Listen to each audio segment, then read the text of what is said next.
وەزارەتی پەروەردەی حکوومەتی هەرێمی کوردستان لە نوێترین بڕیاریدا بۆ ساڵی خوێندنی 2018 بۆ 2019 بڕیاریدا پشووی ڕۆژانی شەمە نەهێلێت و مامۆستایانیش بە فولی لە ڕۆژی شەمە تا پێنجشەمە دەوام بکەن. وتەبێژی وەزارەتی پەروەردەش ڕایدەگەێنێت ئەو بڕیارانەیان لە پێناو بەرەو پێشبردننی سیستەمی پەروەردە و تەواوکردنی وانەکان دەرکردووە. بۆ ئەوەی کە داوام بگەڕێنینەوە ڕۆژانی شەمان بگەڕێنینەوە لەبەرەوەی بەشی لە قوتابخانەکانی ئێمە 2 داوام و 3 داوامە. ئەگەر ئەوە بێت یعنی بۆ نمونە قوتابیەک دەبێت 4 بیرکاری 5 بە شەوانی بیرکاری 6 بە شەوانی بیرکاری بخوێنێ لە هەفتەیەکدا ئەگەر ئێمە 5 ڕۆژ بێ دەوام لە هەفتەیەکدا ئەکید بەشێ لە پرۆگرامەکانیان نەفەوتێ بۆیە گەڕانەوەی ڕۆژی شەمە یاخود گەڕانەوە بۆ دۆخی جارانی دەوام لە خزمەتی پرۆسەی پەروەردە و لە خزمەتی خودی مامۆسایانی بەڕێز و خودی قوتابیانیشە.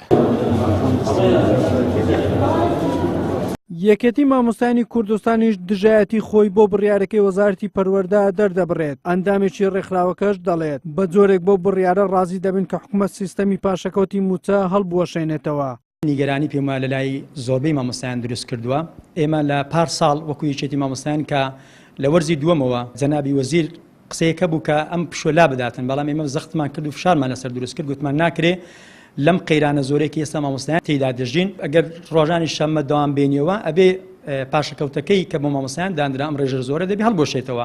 ئێستا بۆ ئەم ساڵش کە بڕیای لەسەر دراوە ئێمە وەکو یەکێتی مامۆستایان بڕیاری فەرمیمان ئەوەیە کە بە تێکڕای ئەندامان دژایەتی خۆمان بۆ ئەم بڕیاری وەزارە دەردەبڕین و پێ ڕازی نابین و هەڵوێستمان لەسەر دەبێتن چونکە ناکرێ لەگەڵ سەپاندنی بڕیار تۆ ئەو پاشەکەوتێ موچەی مامۆستایان شەر بمێنێتن. بەڵێنتان بەجێبێنن پاشەکەوت هەڵوەشێنن. هەرچەندە ژیان و گوزەرانی مامۆستایان هاوشێوەی سەرجەم فەرمانبەران ماوەی زیاتر لە 4 ساڵە بەهۆی سیستەمی پاشەکەوتی موچە زۆر خراپ بووە. لەگەڵ ئەوەشدا بەردەوامن لە پەروەردەکردنی ڕۆڵەکانی ئەو نیشتیمانە. بەردەوامیش جەختیان لە باشترکردنی کەرتی پەروەردە کردوتەوە. بەڵام حکوومەت تا ئێستا بەکردداری هیچ کارێکی نەکردووە بۆ باشترکردنی ژیانی مامۆستایان. لەگەڵ ئەوەشدا ناوە چەندین بڕیار بەسەریان دەسەپێنێت کە لەگەڵ گوزەرانی ئێستایان ناگونجێت.